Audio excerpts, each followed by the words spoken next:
Hello, welcome. आपका इस class में स्वागत है। मैं आपको इस क्लास में वैयक्तिक अध्ययन पद्धति अथवा इंग्लिश में केस स्टडी मेथड के बारे में बताने जा रहा हूँ। वैयक्तिक अध्ययन पद्धति दरअसल सामाजिक अन्वेषण की एक गुणात्मक पद्धति है जिसमें किसी व्यक्ति, संस्था या समुदाय के बारे में पूर्ण एवं गहन जानकारी प्राप्त की जाती है। वैयक्तिक अध्ययन पद्धति का प्रयोग अति प्राचीन समय से किया जा रहा है। प्राचीन समय में इतिहासकार प्रसिद्ध ऐतिहासिक पुरुषों के जीवन वृत्तांत एवं महत्वपूर्ण घटनाओं के उल्लेख के लिए इसका प्रयोग करते थे। समाजशास्त्र में वैयक्तिक अध्ययन पद्धति का प्रयोग सर्वप्रथम हर्बर्ट स्पेंसर ने किया था, किंतु व्यवस्थित एवं वैज्ञानिक रूप में इसका प्रयोग करने का श्रेय चार्ल्स लिपले को है। लिपले ने फ्रांस में परिवारों के आय व्यय के बजट के अध्ययन के लिए इस विधि का सहारा लिया। वैयक्तिक अध्ययन पद्धति है क्या? दरअसल यह मानव व्यवहार का एक सूक्ष्म, गहन, विशिष्ट एवं विस्तृत विवरण करने की पद्धति है। श्रीमती पीवी यंग ने कहा है कि वैयक्तिक अध्ययन पद्धति किसी एक सामाजिक इकाई, चाहे वह एक व्यक्ति, एक परिवार, एक संस्था, एक सांस्कृतिक समूह अथवा संपूर्ण समुदाय क्यों न हो, के जीवन की खोज तथा विश्लेषण की पद्धति है। बर्गेस ने भी इसे सामाजिक सूक्ष्मदर्शक यंत्र या सोशल माइक्रोस्कोप कहा है। जहाँ तक इस पद्धति की विशेषताओं का सवाल है तो ये निम्नलिखित हैं। यह अध्ययन की एक विशिष्ट इकाई का ही अध्ययन करती है, अर्थात इसमें किसी व्यक्ति, परिवार, समूह, संस्था, समुदाय, जाति, उपजाति अथवा कोई एक विशिष्ट समस्या अथवा इतिहास का कोई एक युग, इन सभी चीज़ों का गहन एवं सूक्ष्म अध्ययन किया जाता है। इस संदर्भ में एक बात महत्वपूर्ण है कि अध्ययन की जाने वाली इकाई छोटी होने पर उसका अध्ययन गहन एवं सुविधापूर्वक किया जा सकता है। दूसरी विशेषता है कि यह किसी भी इकाई का गहन अध्ययन करती है, अर्थात यह उसके भूतकाल से लेकर वर्तमान तक का कालक्रम में अध्ययन करने का प्रयास करता है। ऐसे अध्ययनों में इकाई का ऐतिहासिक अध्ययन होने के कारण समय भी अधिक लगता है और धन भी। गहन अध्ययन के लिए समस्या के सभी पक्षों एवं घटनाओं का संबंध ज्ञात किया जाता है। इसकी तीसरी विशेषता है कि यह संपूर्ण अध्ययन की एक प्रणाली है। यह किसी इकाई अथवा घटना के किसी एक पक्ष का नहीं, अपितु उसके समस्त पक्षों का अध्ययन करने का प्रयास करता है। इसमें इकाई के समस्त जीवन को ही अध्ययन का केंद्र बनाया जाता है। इसमें व्यक्ति या संस्था के सामाजिक, धार्मिक, राजनीतिक, आर्थिक, सांस्कृतिक, मनोवैज्ञानिक, भौगोलिक एवं दार्शनिक सभी पक्षों का अध्ययन किया जाता है। गुडे एवं हार्ट ने भी कहा है कि यह एक ऐसी विधि है जो किसी सामाजिक इकाई को संपूर्णता में देखने का प्रयास करती है। इसकी चौथी विशेषता है कि यह एक गुणात्मक अध्ययन पद्धति है। इसमें गुणात्मक तथ्यों का अध्ययन किया जाता है, न कि संख्यात्मक तथ्यों का। दूसरे शब्दों में इकाई के बारे में आंकड़ों और संख्या पर कोई ध्यान नहीं दिया जाता। निष्कर्ष भी संख्याओं में प्रकट नहीं किए जाते। इसमें इकाई का जीवन, इतिहास और वर्णनात्मक उल्लेख किया जाता है। इसमें व्यक्ति के जीवन की घटना, प्रेरक तत्वों, आशाओं एवं आकांक्षाओं आदि का अध्ययन किया जाता है, जिन्हें संख्याओं में प्रकट नहीं किया जा सकता। और चौथी विशेषता है कि यह विभिन्न कारकों का अध्ययन करती है जो कि किसी इकाई या समस्या को प्रभावित करने में महत्वपूर्ण भूमिका निभाते हैं।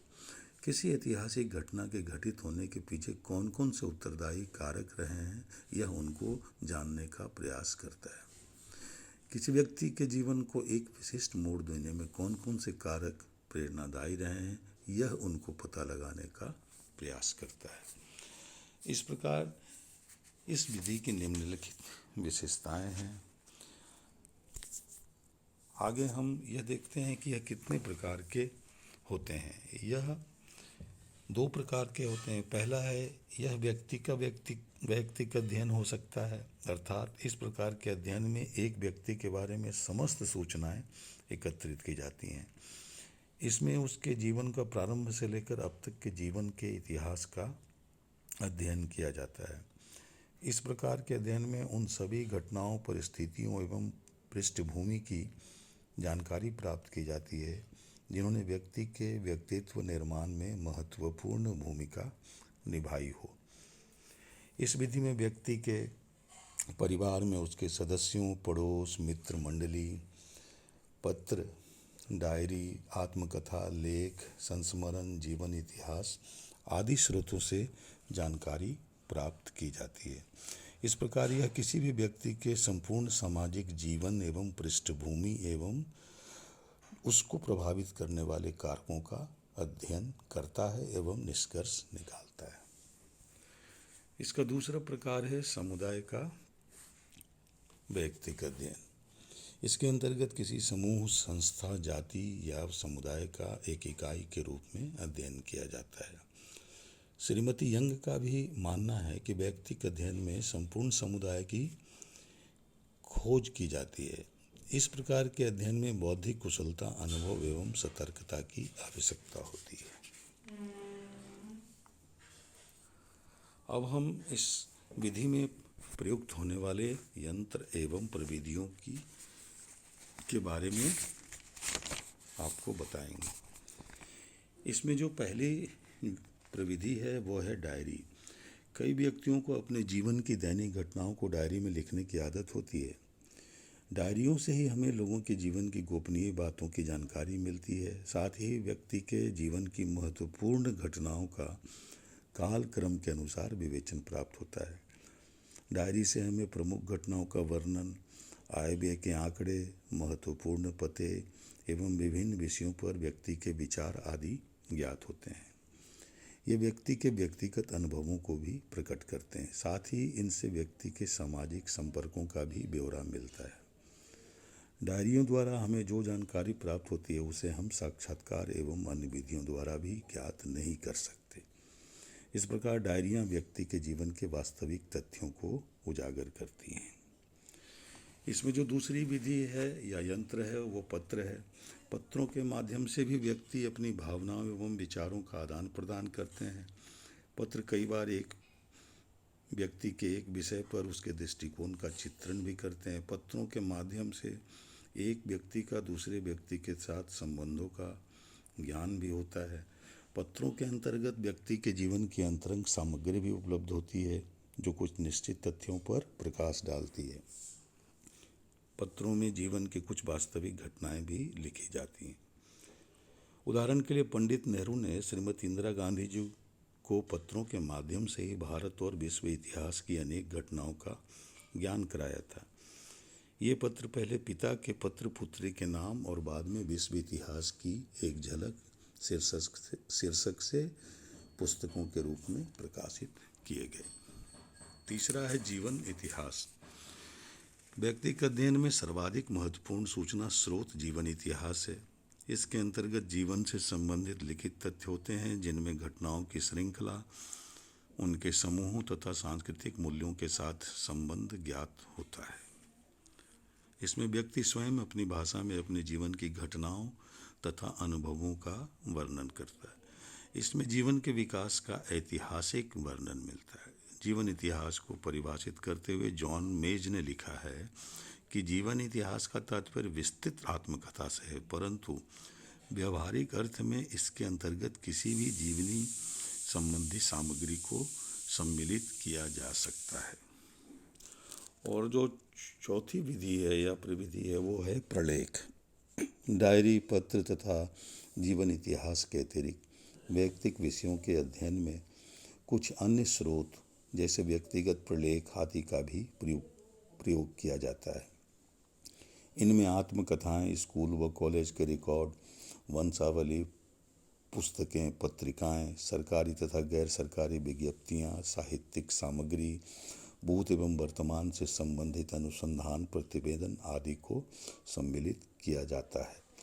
अल्पोर्ट ने इसके बारे में लिखा है कि आत्म प्रदर्शन करने वाले ये ऐसे तथ्य हैं जो इच्छापूर्वक अथवा अनिच्छापूर्वक लेखक की मानसिक जीवन की संरचना, गत्यात्मकता एवं कार्य करने के बारे में प्रत्यक्ष सूचनाएं देते हैं। व्यक्तिगत प्रलेखों के अतिरिक्त कुछ अन्य स्रोतों से भी व्यक्तिगत अध्ययन पद्धति के बारे में जानकारी प्राप्त की जा सकती है। ये स्रोत द्वितीयक स्रोत कहलाते हैं। इनके अंतर्गत सरकारी रिकॉर्ड, पुलिस तथा न्यायालय के रिकॉर्ड, जनगणना रिकॉर्ड, बीमा कार्ड, आयकर रिकॉर्ड, प्रकाशित साहित्य, मित्रों एवं संबंधियों से साक्षात्कार एवं अवलोकन आदि को भी सम्मिलित किया जा सकता है।